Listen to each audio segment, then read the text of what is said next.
Hoping you're all well. And let us know if you can see the screen I'm sharing. You can see it. All right, we're good to go. Sorry, just a bit late getting started today, but thank you so much for joining us. Appreciate what a week as well as what a month it's been. So really appreciate your continued love and affection towards Maple. Really happy to be able to make the time this week to speak to you. Obviously a lot going on, but you guys are our priority. You've been with us from the beginning and hopefully you'll continue to be.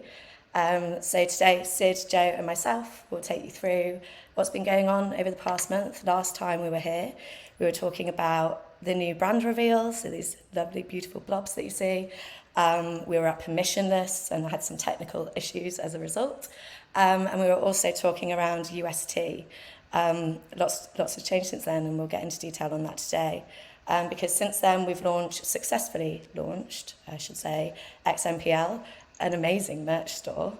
And also there's also been some additional changes in the market, so we'll go through that. And yeah, just keep it coming in the chat, especially you, Quinn. Sid does need a haircut. We should get that booked in. But now you'll probably see that Sid and Joe are in Miami. I'm also in a different place. I'm in Miami too, so a bunch of the leadership team are over here building Maple. And hopefully by all being in the same place, we can do that with ease. So yeah, as I mentioned, today we're going to go through in detail, talking through Celsius, 3AC and the stability of our loan book. I have to say the whole team here have been rallying around this. It's not one person in the team hasn't touched it this week. So it's just really amazing to see what we can do when we all come together. But then we'll also take a lighter note and talk through achievements this past month in Genesis and XMPL, talk through consensus and what we got up to there. It was actually really, really positive and good for business, and share with you how we're expanding and throwing our voice into different audiences through the comms work that we've been doing.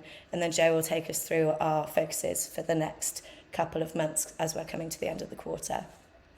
So without further ado, I guess we can get into it, and I'll throw over to Sir Sid to get us going.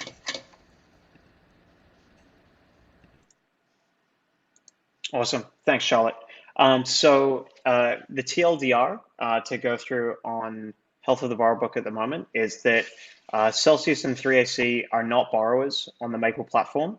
The Maple team, as well as the delegates Orthogonal, Maven, Xmargin, have spoken to all borrowers on the platform, been asking them about any exposures to Celsius, to StakeDETH, or to 3 Arrows.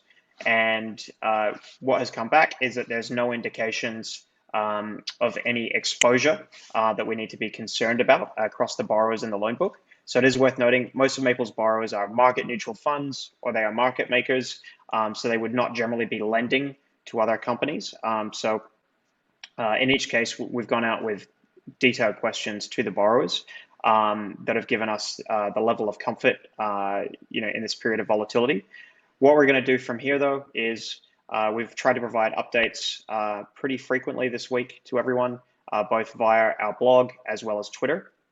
But we'll continue in close contact with borrowers. And then as we reach the end of the month, we'll be getting updated financials from them just to check their position at the end of June versus the beginning of June with everything that's happened.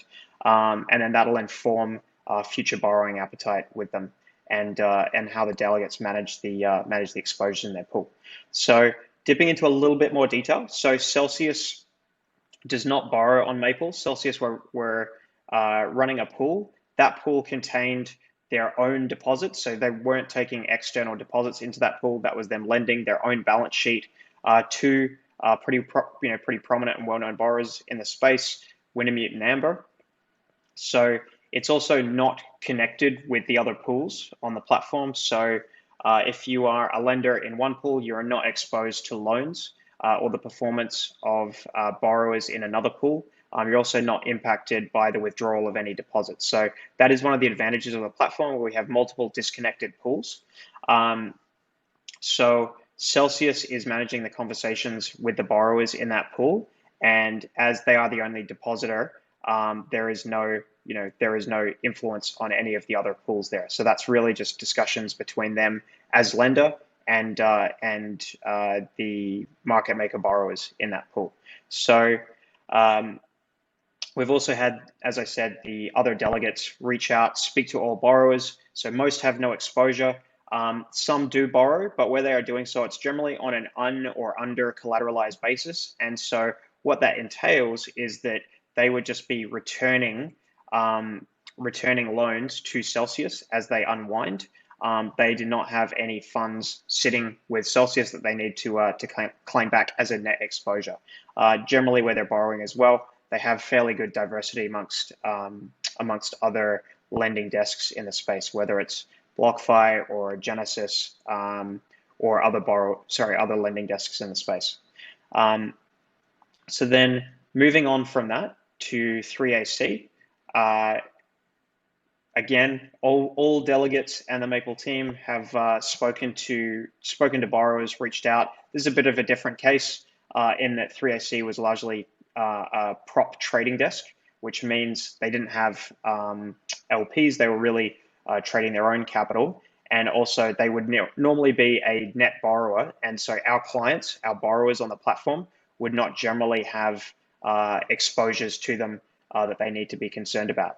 That said, it is always difficult to see second order impacts within the space. But from conversations we've had so far, none of them had material exposures that we need to be concerned about. So we are relatively confident in the health of the loan book. And this aligns with our standard practices and the practices of the delegates. So normally all borrowers on the platform are providing updated financials each month, each month, or when they want to take out new loans, so that delegates have an updated picture of their financial health. So how well they are generating cash flows and how much leverage they have. And then as the market changes, we have X Margin as well, who has real-time monitoring on asset balances through their product as well, which connects with exchanges. So moving on again, so hopefully that clarifies any exposures with 3AC. And then as we look at how more generally delegates manage borrowers and select and approve them for loans on the platform, generally it's worth noting that all of our borrowers are in the market neutral or delta neutral space, or they are doing high frequency trading in a market neutral fashion. So market makers borrow stablecoins or ETH on the platform, and they take those to centralized exchanges, sometimes DEXs, and they trade them, but generally they are hedged from a long short position. And this means that in times of volatility, they don't have fortunes that rise and fall with overall crypto asset prices. Generally, what happens is that they become more profitable as volatility increases, because that means is spreads widen. So without going into too much detail, the volatility of the past week that we've observed has been beneficial for some of the larger borrowers that we do business with, and that has resulted in them having both increased appetite and in combination with there being less liquidity in the market, what we've seen is that there has been pricing on the loans or proposed loans that would go up. So it's actually quite a favorable time if you have liquidity and capital to be a lender. How the delegates assess borrowers. So generally they'd be meeting management, the borrowers complete a due diligence questionnaire, and then the delegates would be going through their financials and looking at how large their balance sheet is. So typically they're not lending where the counterparty has less than 50 million in equity, and they are looking to see that the market maker can generate sufficient cash flows to pay interest and then repay the loan, and that it has sufficient equity, or rather it's not leveraged too much, so that it is insulated, has a bit of a cushion in case it has a bad trading day, but that it is not so leveraged that it can't return funds within a relatively short frame of time. Again, also it's worth noting our legal agreements, so the master loan agreements that each borrower signs, is enforceable in the state of New York, and we also have the ability to go through arbitration proceedings there as well. So one final point before we move on from this slide. So most of our borrowers were around during March 2020. They withstood that highly volatile time, and indeed many of them were extremely profitable, and that was their most profitable month up until the last month. And none of them had material exposure during May to UST or Luna. And again, the fact that they are delta neutral means that they are not exposed to the rise and fall of broader crypto market beta or asset prices. So we will continue to try and provide timely updates as we see material developments. But we've provided pretty fulsome updates on the news section of the site to date, and Charlotte and the team continue to be active on Twitter as well. Yeah, exactly. So as the market evolves, as our position in the market, as well as our borrowers' position in the market evolves, we will continue to keep you updated and in the loop. We are sharing everything that we know. And we're just really committed to doing that and feel that it's the least that we can be doing in this time. Just want to, before we wrap up this section, I think it's really important to touch on how Maple is risk off by design. And I'm going to throw to Joe, given it's his and Sid's platform, to talk through how Maple's built and why indeed you built it this way. Well, it was our platform. It's our platform. Just go.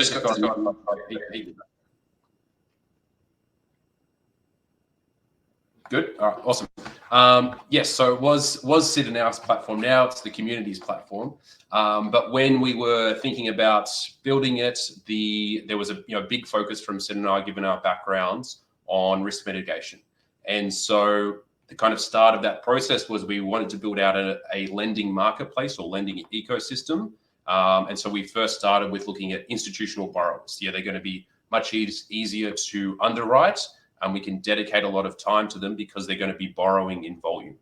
Then when we started to look into crypto native, we're going to be a crypto platform, therefore we want to be in a crypto native borrower set, but we don't want to be exposed to directional risk in the space. The volatility of Bitcoin is too unknown and too highly volatile for us to be taking risk with borrowers that are exposed to that.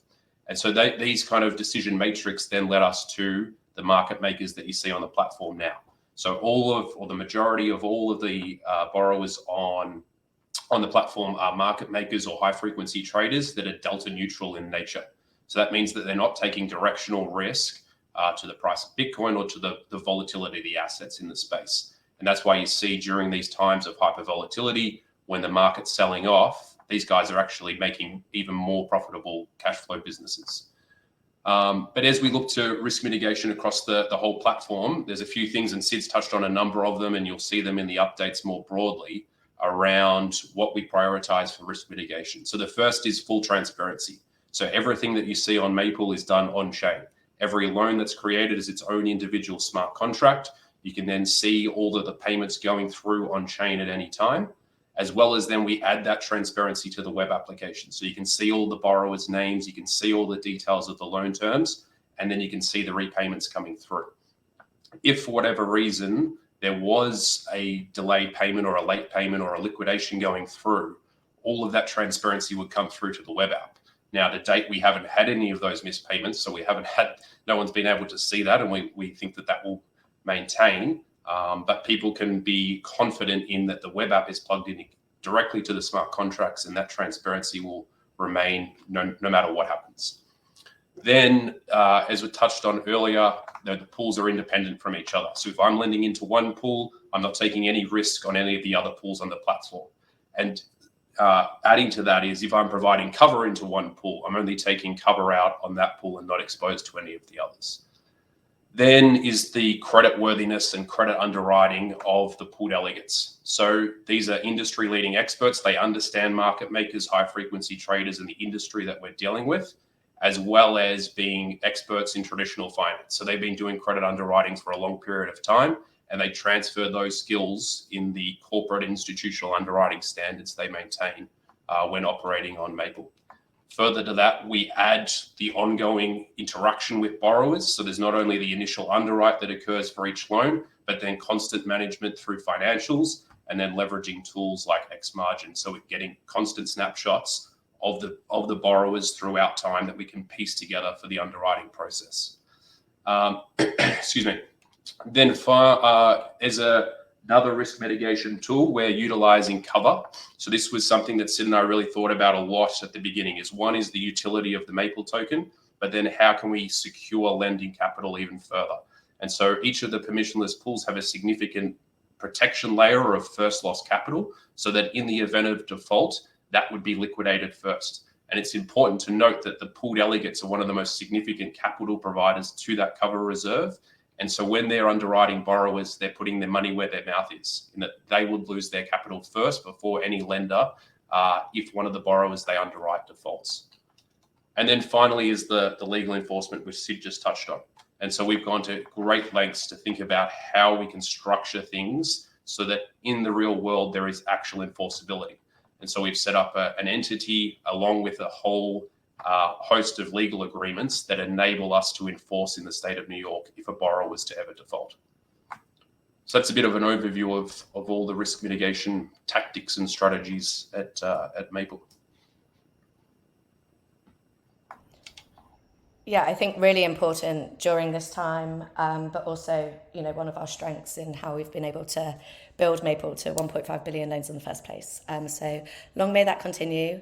That being said, so obviously we've got all of these checks and balances in place, but given market conditions, there is a bit of a crunch in the market. A lot of liquidity is being pulled, and our platform is also we're definitely, liquidity is being pulled from our platform as well. So we're definitely susceptible to market conditions, even though we have all of these checks and balances in place. So just want to, in the same way that we did regarding UST and Luna, when the market was contracting again there, just want to touch on what we're seeing regarding liquidity being pulled out of the platform and what you might be able to expect in the coming weeks. Over to you, Joe. Yeah, sure. I mean, that's a very good summary of it. Obviously, across the board, you're seeing everyone rush to liquidity in a somewhat of a sense of panic, but also some looking at it as an opportunity. And so we have seen a heightened increase in the amount of withdrawals, not dissimilar to what we saw 4 weeks ago with UST and Luna. The volumes are maybe a little bit higher than that time, but the team is well versed. We had almost that training run 4 weeks ago with UST Luna and how we engaged with lenders, how we optimize the platform for communication, and hopefully you're seeing that continue on throughout this period. So we are seeing an increased amount of withdrawals. There is the potential that next week, when the withdrawal windows open, that there will be a lack of liquidity in some of the pools. And so we'll remain as transparent as possible about when that's going to happen and if that is going to happen. And maybe just to touch on the mechanism of how withdrawals work, is that a party that's lending into a pool is able to request withdrawal. They would then wait 10 days, so it's a 10-day cooldown period, and then a 48-hour window for them to withdraw is commenced. And so middle of next week is when a lot of the withdrawal windows will open up, and so we'll have a lot more transparency into the quantum of withdrawals that will actually occur. And so we're seeing and engaging with all of the lenders that have requested those withdrawals to give them more transparency, as well as what the communications that you're seeing more broadly in the ecosystem. It's worth noting. So if there's just not cash at that point in time, loans continue to be repaid, and then as the loans are repaid, we build up cash, and then it meets the next round of withdrawals. Exactly that. So thank you, Sid and Joe. After this section, we're going to move into broader updates. So I'm just going to jump into the chat now and read through some questions that have come in. Obviously, there are questions from Cosmo. It's never a community call without a question from Cosmo. So I'm just going to throw those over to you, Sid and Joe. So what does borrower appetite look like following Celsius and 3AC events? I think we covered it. There's a demand for liquidity across the board, and that includes our borrower our borrower set. As mentioned, they trade volatility, so it's in their interest to have some cash in the bank during these times. So we can move over from that one. The next one from Cosmo is, where are you seeing the greatest pullback in your marketplace, if at all? Is it on the lender or borrower side? It's probably on the lender side, but I'll throw to Sid or Joe to give more detail there. Yeah, it's definitely on the lender side. So borrower demand has increased. We've seen rates go up. So what might have been, 8 to 9% rates a couple of weeks ago would now be, comparable, is going to be in the low to mid double digits. So I've definitely seen demand among borrowers go up, and that's because volatility is heightened, so they are more profitable, as well as the supply of liquidity in the space has decreased. So a lot of liquidity has come out of the system. That's just meant there's less capital that can be lent to these players. Thank you, Sid. Quinn's also replying to all of the comments before you can reply to them because he's so on it. But there's a question from Glyn in there. Sid, I don't know if you can view that yourself.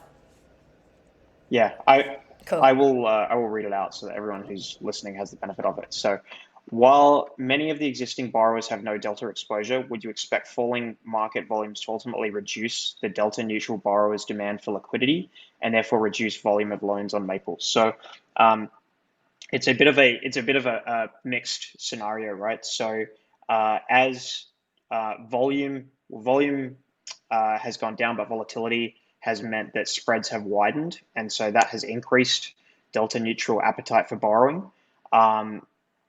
And then you combine that with the pullback in liquidity available in the space, and so there's been like locally we're seeing more appetite from our borrowers, even though whilst in the system there may overall be less borrowing now. So hopefully that answers the question. But I think for the time being, as long as there is like widening spreads, we'll continue to see delta neutral borrowing appetite. And that's more for the high frequency traders rather than people running a basis arb. Second question. So we had today, most of the borrowers are trading or investment funds. Are you planning on expanding Maple's services to Web2 companies? Yes, we would like to get there eventually. So I would see this being potentially SaaS or fintech companies. I think the missing piece is really good off-ramps. So we have a good partnership with Circle. I think they provide a good product that allows you to take USDC, convert it into fiat, and then transfer it to bank accounts if you needed to, say, meet operating expenses or pay wages. So I think that is like a piece of the DeFi infrastructure or crypto infrastructure that we need to see to target that audience more broadly, but definitely a goal. Cool, and I'm just going to pull some questions out of the master chat. So there's a question from Eric regarding just wanting a little bit more information on the available legal recourse of borrowers. Obviously, that's enforceable by New York law, but is there anything more you can share on that? This would just be, regular enforceability. So it's not impacted by the DFS. Like the way to think about this is that people are signing a loan obligation that recognizes that they've taken a borrowing, they have an obligation to pay it back. So it's really more just choosing that as one of the most frequently opted for choices of jurisdiction for debt agreements. So there is a Cayman Foundation. In the event of a default, that Cayman Foundation would issue instructions to either firm to commence arbitration proceedings or to a law firm. And I can see that Catherine's also put in there that they are, we are monitoring. That's more Catherine's field of expertise, who is of course our GC. And she's amazing, and she's very active in the chat. Very, love it. There's just one last question to round this off, and you did touch on it earlier, but it's a question from Reagan regarding interest rates and how you expect those to change as a bear market comes into full force. It's interesting. So if in this scenario, what we've seen is that as broader asset prices have tanked and spreads have widened, that's meant that interest rates have gone up, from mid to like high single digits on uncollateralized USDC lending. They're probably in the double digits at the moment. I think if we settled into a protracted bear market where there's low volumes and it's not contango or backwardation, then you probably would see rates narrow a bit from there. But that said, this is all against a backdrop where inflation's printing 8%. So arguably, as we continue to see broader rates rise in the economy, I would expect to see those pass through to widening rates in the space, even in a bear market. Cool, hope that covers it. And just final question on 3AC. I know that there's other questions in the chat, but we can answer those at the end. So last question from Max on this topic is, how long would you expect contagion risks from 3AC and Celsius to remain heightened, i.e. when will OTC desks like Genesis return to business as normal? That is a crystal ball. I think what you need to see is less potential withdrawals, because currently liquidity is being priced wider as a lot of people have pulled capital from both those desks and platforms like Maple, and so that's meaning that it's creating a disjoint in the lending market, and it could be. I mean, one of the interesting things was that with UST, we kind of saw that volatility die down actually within a couple of weeks. So if it was an isolated incident like that, you might say a couple of weeks. But given that this is against a backdrop of actually worsening macro conditions, could be a period longer. But I'm not an economist and I don't get paid to forecast. Very informative nonetheless, Sid. So thank you for that. So we're going to close that section out after 30 minutes. So hopefully that does give you enough information on where we're at, what we've been doing, what we're going to continue doing, and ultimately the stability in our loan book at this moment in time. Markets move, but as always, we'll continue communicating with you in the best way that we can. Do continue to ask questions if anything comes to mind, and we can pick that up in a little bit.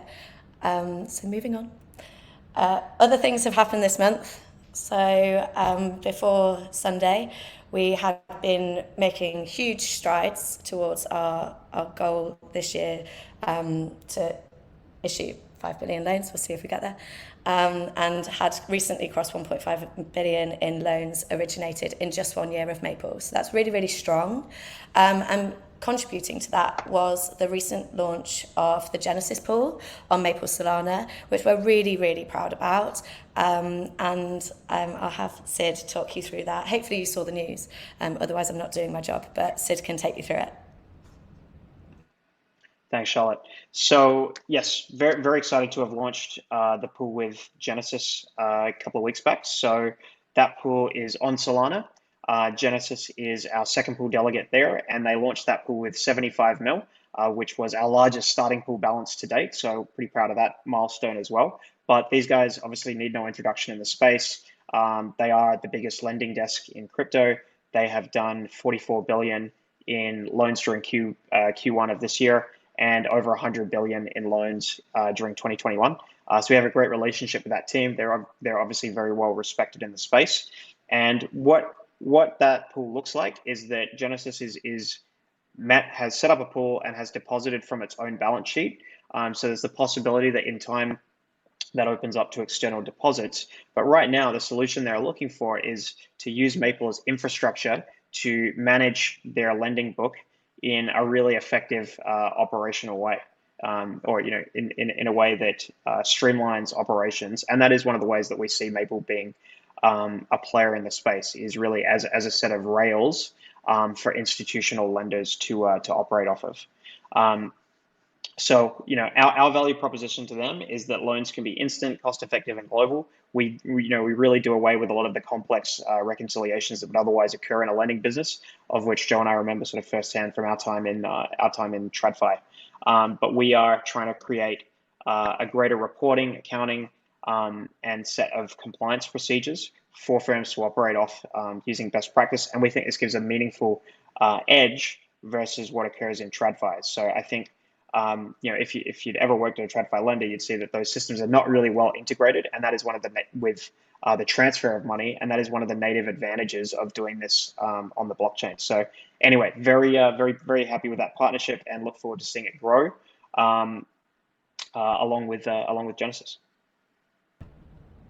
yeah, really awesome. And Quinn, all the Quins over at Maple have been doing a great job in bringing that to market and growing it to over 110 million Yeah. now on Solana. So it's pretty epic. Good momentum, and we'll continue beating that drum and opening more pools and driving more liquidity into them. So good launch last month, but we also had another amazing launch of XMPL. Joe, do you want to take us through that launch? I think it's been just over 2 weeks now. Yeah, sure. So we launched on the 30th of May, and pretty incredibly, we've already got up. We were over 40% a couple of days ago, and it just ticked below. And 40% is actually our internal hurdle and target that we're trying to achieve by the end of the month. So I'm sure we'll get it back above there very soon. But hopefully everyone's loving getting to the platform, seeing the scrolling balances go up, which Graham, our product manager, is very proud of. And so I think it's great UI and hopefully a great experience for everyone to see the ticking balances of MPL accruing to them. So we have seen that most wallets have staked the full amount of their MPL, which obviously shows great trust in our smart contracts team and what we've built. And so it's not just people kind of testing it out, but depositing their whole MPL balances into XMPL, which is awesome. And then we're seeing a strong participation from our largest holders as well as small MPL holders. And so it's great, no matter your holding of MPL and the size you have, that you're able to participate in this program. So we dedicated ourselves to starting with 30,000 MPL to kind of bootstrap the launch of XMPL. And that we've distributed now 20,000 into the contract. There's another 10,000 to go. And so within the first 3 months post-launch, we will add that extra 10,000 MPL into the XMPL contract. I'll try not to comment on your comment, Tom. Love it.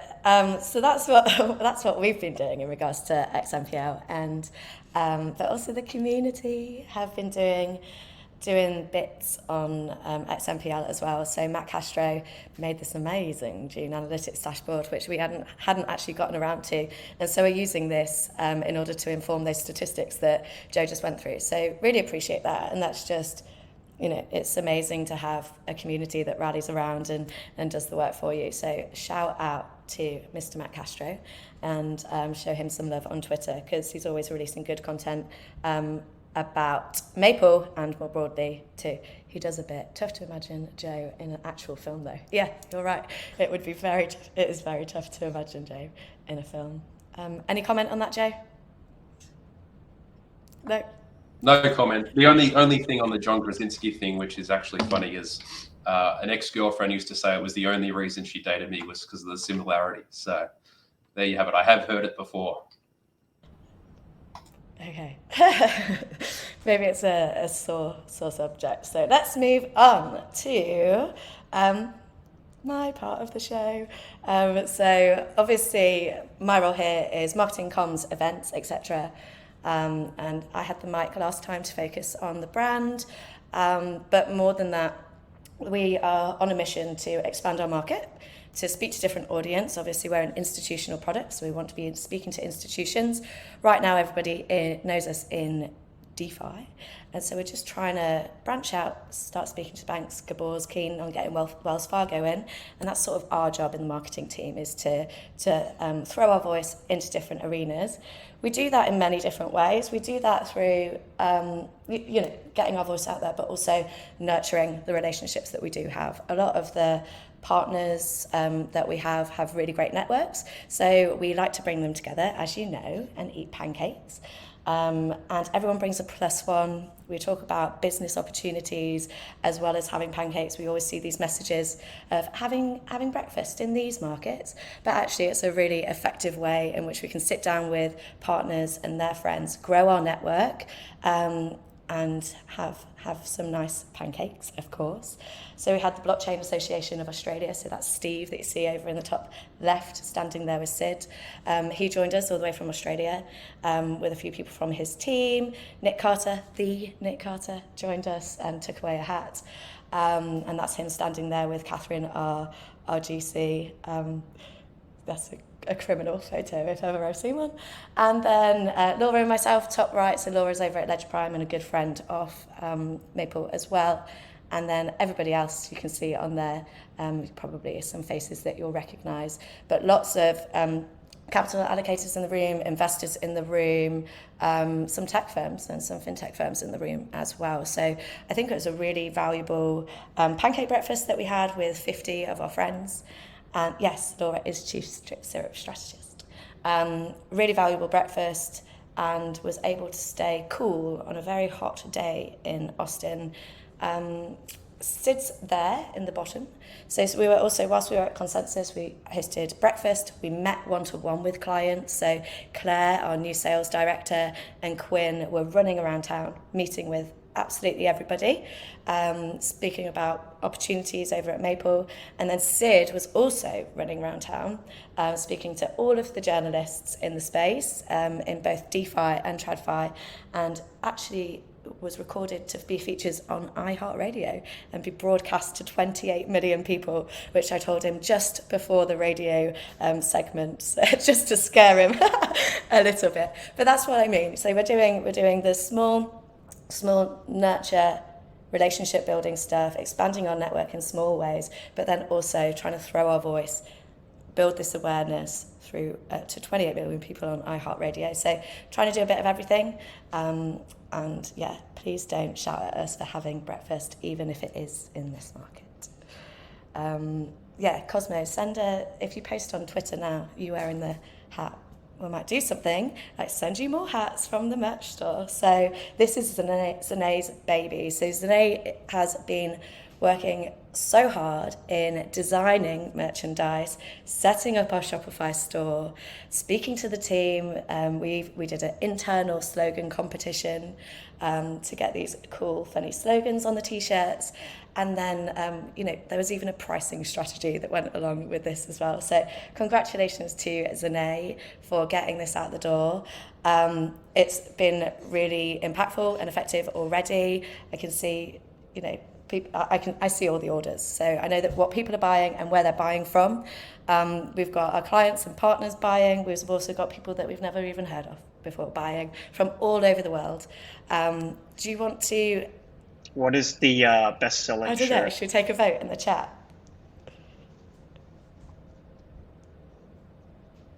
I suspect it's intern. Yeah. Quinn's always on it, isn't he? Quinn knows. So, yeah, the intern shirt designed by the official intern to Chief Syrup Strategist Laura Videla is the best-selling shirt right now. And like I say, we've been shipping that all over the world. Do check it out if you've not already. I think one of the key points I want to mention here is that we even got is Kyle here? We even got a message from Shopify themselves saying that we were the most popular store, one of the top 25 popular stores on the day of launch. So that's all down to you guys. Thank you for just aping in and hustling all the time, and obviously sharing it on Twitter. Speaking of intern, Quinn, yeah, that's a good point. Joe, do you want to mention other changes that have been happening in the team over at Maple regarding our intern status?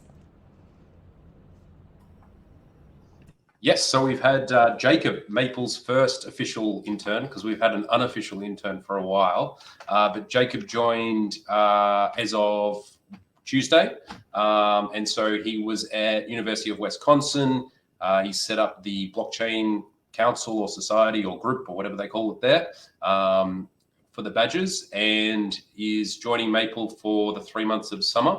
And he's joined at a very interesting time. So he's been thrown into a lot of tasks from day one, and be awesome for him to experience it all. And then we'll see it with the potential of it evolving into a full-time role for you. Let's see if he wants a full-time role after this week. But Jacob's amazing.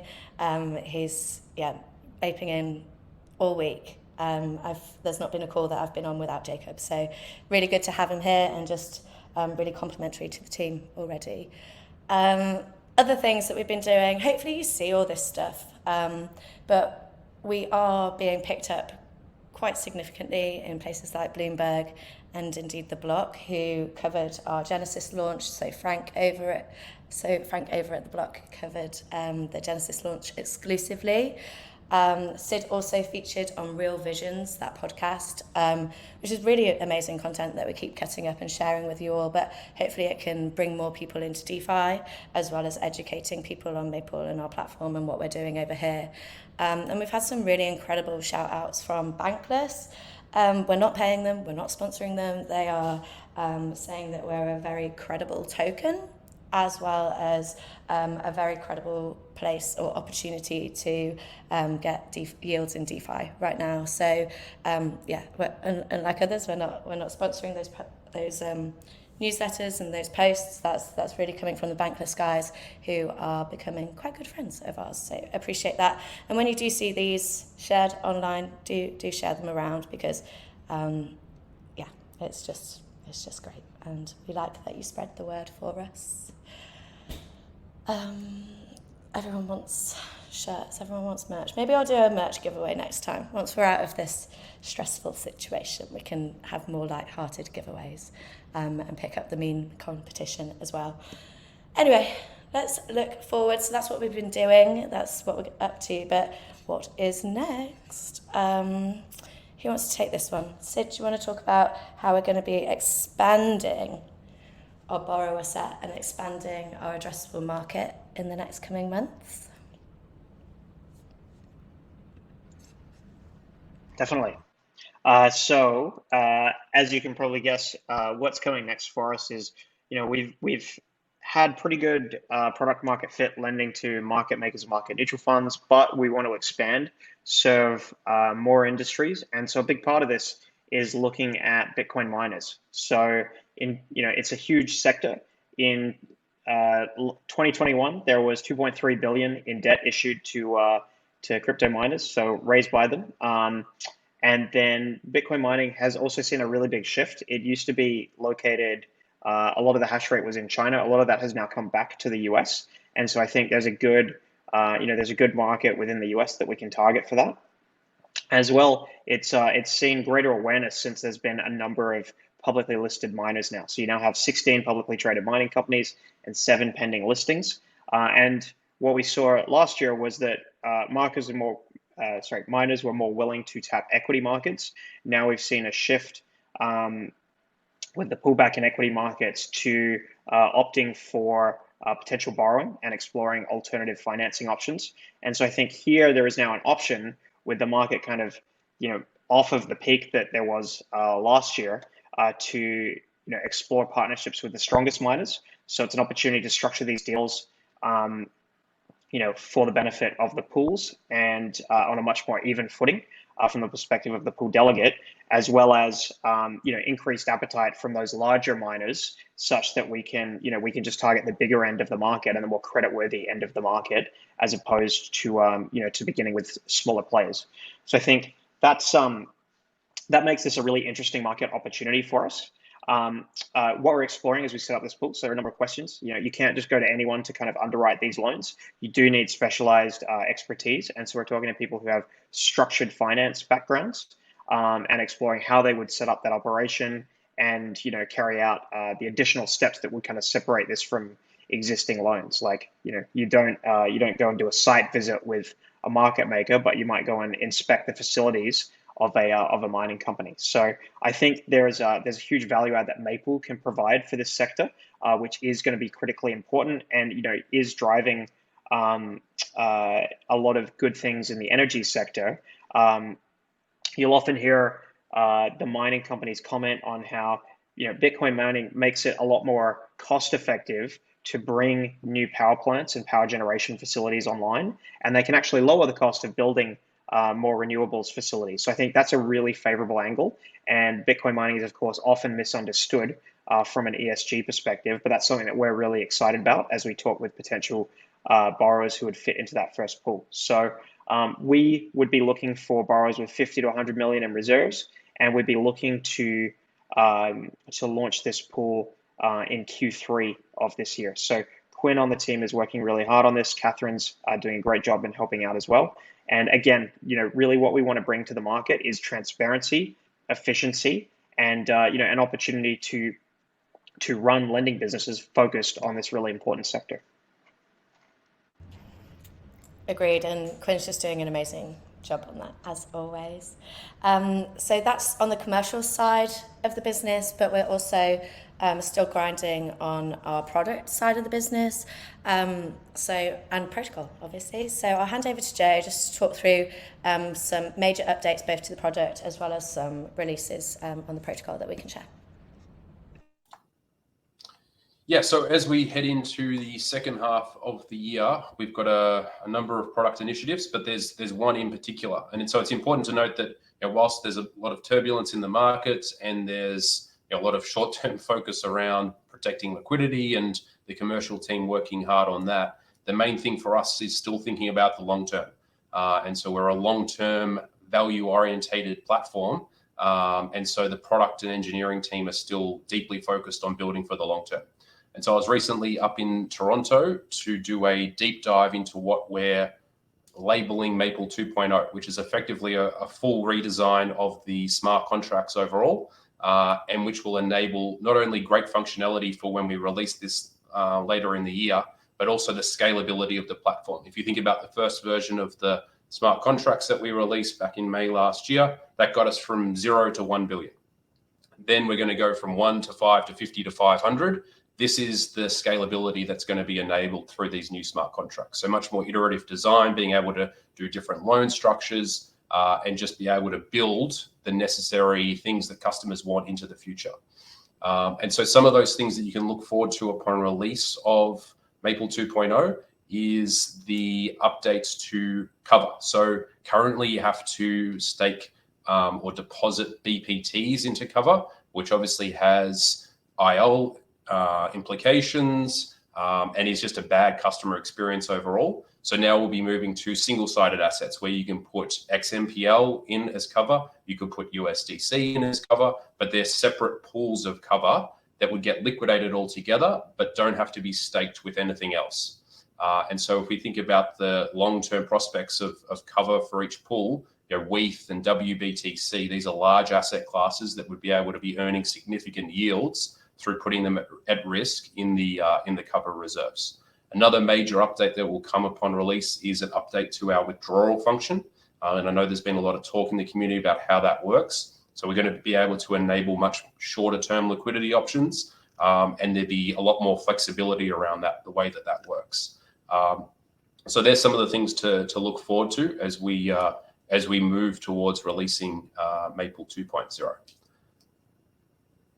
Then, so that's kind of the roadmap on product. Then we're coming towards the end of the quarter. So everyone's favorite piece of literature from Maple will be coming out, which is our Treasury update and financial report.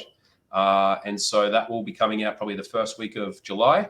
And so that'll give an overview of obviously all the financial performance that we normally do, an update on some of the key focuses for the rest of the year and the upcoming quarter.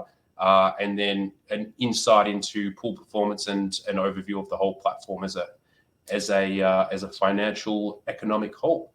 And then you would have seen Martin has been bouncing around for a couple of months in all of the Maple channels. So he's a recent addition to the team. And so whilst he is doing a lot of work on relations and community engagement, part of the major part of his remit is governance. And so we're going to continue to roll out more and more around governance, but it's going to kick off really with an early release of our governance roadmap. And so what Maple wants to do, not just now, but how it's going to evolve and look into the future. And so Martin ran a really great workshop internally a week or two back, and that's just forming the foundations of the governance roadmap into the future. And the big thing to remember there is that, Maple, we pride ourselves on execution. And so we're always going to prioritize being lean and fast and able to execute with a combination of decentralization and finding that right balance. It's our experience that maybe some decentralization can lead to clunky execution. And so we really want to ensure that we maintain those standards that we've set within the first year of Maple. And then finally, as something maybe a little bit more immediate, is we will be rolling out refinancing, which is a new feature that's obviously very focused on borrowers. But this will enable is that currently all of the loans on the platform are fixed term. And so at the end of the term, the borrower has to repay the full loan amount, and then they can take out a new loan. Now they'll be able to roll these loans from one into the next, as well as then maybe refinance rates up, refinance rates down, and change the terms, but in a capital efficient manner where they don't have to go and close out positions in order to repay the loan. And so that's due to come out in the first week of July, and will be a significant update for our borrowers in providing a much better platform for them to engage with, as well as giving more flexibility to pool delegates on the platform.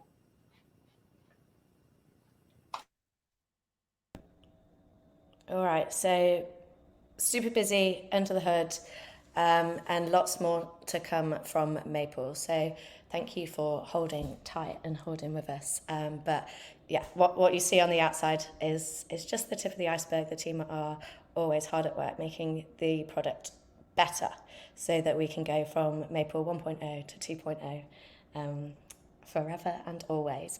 So just looking at time, I want to move now to Q&As. I know that there are some in the chat.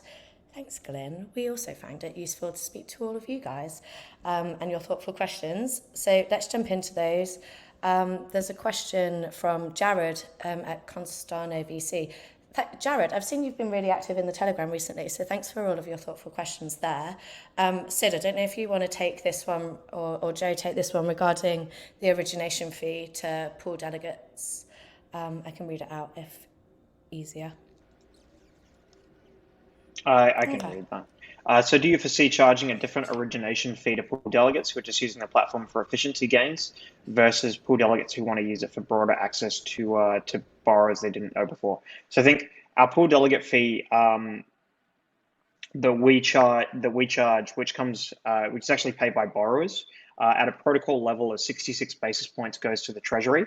Pool delegates can set their own fee in their pool that they would charge borrowers as well, and so no doubt they're going to factor in that in setting that how large they want their pool to get, what type of borrowers they're targeting, the level of complexity involved, and probably also whether they are or what proportion of outside funds they are taking in that. Yeah, and just to add to that, that's another element of what will be coming with Maple 2.0 is a lot more flexibility around fees. So fee structuring for the pool delegates, for Maple to Treasury, and it being more specific to a loan level and a pool level than it being so protocol wide. And so we see that as being a leverage element where we can onboard different pool delegates, as you're alluding to, for different mechanisms that they're using the platform, rather than it being so generic. That's right. Thank you. Moving on, how close are we to Circle? I can say that we're pretty close to Circle. They've deposited into Maple before. We're hanging out with them pretty consistently, permissionless everywhere we went. They were too.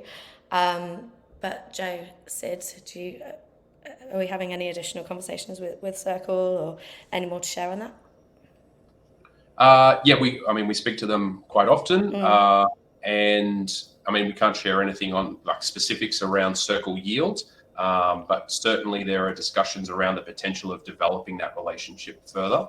And obviously there's 55 odd billion of USDC out there in the world, a little bit less than $1 billion on Maple. So there's plenty more opportunity for more USDC to come to the platform. And so whilst Circle Treasury has participated in lending to Maple, we want to be more closely aligned where Circle customers can deposit into Maple directly. Cool. Thank you. And then there's a bunch of questions regarding MPL, again from Cosmo. So MPL incentive emissions. With the token price down, do you feel the need to be increasing token emissions to achieve a certain target APY? Is this in relation to XMPL or generally across the board? It's probably across the board. Because MPL is XMPL and MPL are the same denomination, so no increase there impacts the APY because it's just unit on unit. If you're talking about lending capital, certainly that's something we've considered. That said, it's kind of unclear the marginal sensitivity of the market, so we kind of keep a bit of tactical flexibility there. If we thought that it was going to be effective, we might explore it. We actually did it a little bit last time during Luna, but I think I think we'll just kind of wait and see. Certainly over the next week, we don't feel any pressure to kind of increase that. Cool. Thank you. And Cosmo, it's okay. We will forgive you for not being clear. It's more me than you. Guys, any colour that you can provide regarding demand by investors to supply pool cover in terms of how they're behaving given current stress? So I guess Yeah. pool cover allocation. That is a good question by Glenn. And so it gets to pool cover is, of course, the subordinated reserve that's provided to cover defaults. And so it is for the benefit of lenders in the pool. What we've seen is that there was more sensitivity by lenders on, I suppose, the outright contagion risk of borrowers, and so cover actually hasn't come into conversations much. I think as we do a better job of kind of explaining how it works and educating people on it, I expect that it should figure more prominently in conversations. And I think once we have single-sided pool cover, it should expand in size because people wouldn't be exposed to impermanent loss, and therefore it would be a more noticeable component of the protocol, and something that people factor into their considerations a bit more. But thus far, I'd say people have been so kind of focused on the overall macro conditions that there hasn't been a lot of attention paid to cover. Yeah, and just to add is that obviously one of the largest participants and capital providers into cover is the pool delegates, and per the smart contracts, they can't retract their cover. So the amount that they've deposited in will remain in there no matter what happens until the pool's actually closed. Like every loan has to be repaid before a pool delegate is able to retract their cover balance. And so there can be confidence in that alignment of incentives across the board, maintaining throughout the pools and the pool delegates portions. Cool, and I'm just going to group on another question from Martin Carter on that regarding single-sided staking and when we expect to be launching that. I think we're going to be bundling that up into Maple 2.0 and those significant changes that we're making to the smart contracts. So that's much later in the year. We're looking October, November time for single-sided staking. But correct me if I'm wrong, Joe. Am I right? Yep, spot on. Cool. Okay. Hiring. So Cosmo, good question there. We've got a bunch of roles available at this moment in time, and we're still looking to fill those with a focus on our engineering team. The more products we ship, the more markets we can move into. So that doesn't necessarily change. But Sid, Joe, do you want to make a comment on that? Because I know there's lots of movements in the wider market. Yeah, I mean, from a hiring perspective, we're still actively recruiting. We will be, prudent in the way that we approach hiring, and maybe our plans as of 2 months ago in the rate that we would be scaling the team will be not as rapid. With the thoughts of a potential long-term bear market, and with our number one priority being that we've gone to a lot of effort to build an amazing team here, and we never want to be making cuts. And so I think we can do it in a prudent way where we're still growing the product delivery engine at Maple through more capital resources, as well as continuing to improve on the commercial side, but doing it in a prudent way where we prioritize the development of the team just as much as we're increasing the headcount. Indeed, and can verify the amazing team here. I'm just going to answer a couple of questions quickly, just because we're running 5 minutes over. From Martin Carter, can Genesis open an Ethereum pool? They have lots of cash. Of course they can. However, we are focused on growing their current pool on Maple Solana. They are obviously the only provider of capital into that pool at the moment, and we want to work with them to open that up to other external depositors at some point. So that's our focus at the moment, but of course they can. Kraken, so my good friend Remco, Circle just announced Eurocoin. Do we have any thoughts on that? I don't personally have any thoughts on Eurocoin, even though I'm a European. I can take that one. So I think, we did see that announcement this morning. I think it's quite interesting. So the possibility of a Euro pool, I expect we'd be able to find more lending, like as in people appetite to deposit euros. The challenge of what we need to solve for is where we can go and deploy that. So typically, the market makers we work with are kind of global, and so there is naturally heaviest demand for USDC because they can go and park that on any exchange and provide the other side of trading pairs.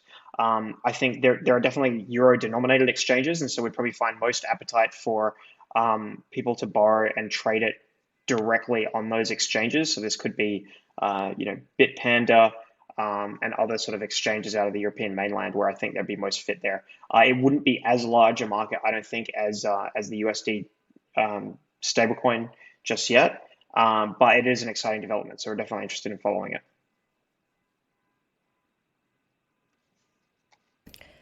Cool, thank you. And then I guess one of the final questions is going to be regarding XMPL and how we're buying back MPL from the market and then issuing it to the smart contract. Another question from Cosmo, a thoughtful one. Joe, do you want to take that? I think that the essence of the question is, what are the rough parameters of our policy regarding it, and when are we doing it? But I don't think we share that information. No, it's just Cosmo looking for alpha constantly. Front run our purchase. That's okay. We expect it from you, Cosmo. Yeah, I've gotten used to it now. So no, we don't release kind of when we're going to buy or anything like that. And we'll just continue to use the revenues that the protocol generates to buy NPL and then deposit into the contract. The main thing that I mentioned earlier was that there's still 10,000 of the initial 30,000 allocation that's yet to be deposited in. And yes, please do send us the response that you get from TradFi, Cosmo. We're all in this together. Two last questions. So any updates regarding MakerDAO? I know those conversations are ongoing and will continue to happen. And then regarding when Maple NFT, I think we're pretty busy at the moment. So I would love to put that on my list because I think it would be fun if it had some utility, but it's definitely not a focus for us right now. But who knows, one day. I've got some lovely ideas about NFTs of eating banks for breakfast, but let's see how that goes. I think that's it for our questions, apart from I've got two. So Sid, pancake rating on consensus pancake party. What would you rate it? Pretty good. London is still number one for me though. I think it's been difficult to top. I think we've had 3 breakfasts since then. London is still topping the charts. This one was really good though. I'd say this one was probably maybe third. Yeah, I think this one was good. I'm going to give it a 6 out of 10. I had an issue with the bacon. It was a bit too crispy for me. I was about to compliment the bacon actually. See, this is where we disagree, guys. There's frictions in the management team. But the bacon wasn't good. Half-cooked floppy bacon. Everyone else wants beautiful crispy bacon. Yeah. I thought it was beautiful, golden, wrapped nicely in a pancake. I thought there was a lot to like there. Another issue from this one was that Catherine thought that she was eating yogurt on top of her pancakes, and it wasn't. It was whipped cream. So she got a bit of a shock at that breakfast, and then was buzzing for the rest of the day. But actually, she's just buzzing usually. That was a bit of a shock. So I'm going to give it a 6 out of 10. What are you going for, Sid? We need a rating. 8.25. Ooh, high. Okay. All right, Joe. London is a 9.75. Always. Joe, do you want to give a rating? You've never given a rating before. No, I'm not involved in this process because I haven't attended enough breakfasts. So I don't have a barometer on where the pancakes fall. Okay, good. He's been PR trained, can you tell? And then final question is from Lauren regarding pancakes or waffles. I know we've been chatting about that in the chat, but now's your time, Sid. Ooh, I think for me it's pancakes. I think we should try and mix it up one time though. You should note we actually had the opportunity to do Texas-shaped waffles on this breakfast menu, but Charlotte pushed for a non-menu item in the pancakes. They were really trying to push it, and I was like, under no circumstances will there not be pancakes. And so viva la pancake. That's it for today. Thank you, everyone, and thanks for staying on for an hour and 5 minutes. The recording will be available after. And if you've got any questions, just write us on Telegram or directly, like Cosmo does all the time. But really great to see you all. And thanks for your engagement. We'll continue communicating on the events of this week, and do share them broadly because we really appreciate your support. Amazing. Thanks, guys. Have a great day. Bye. Bye, everyone.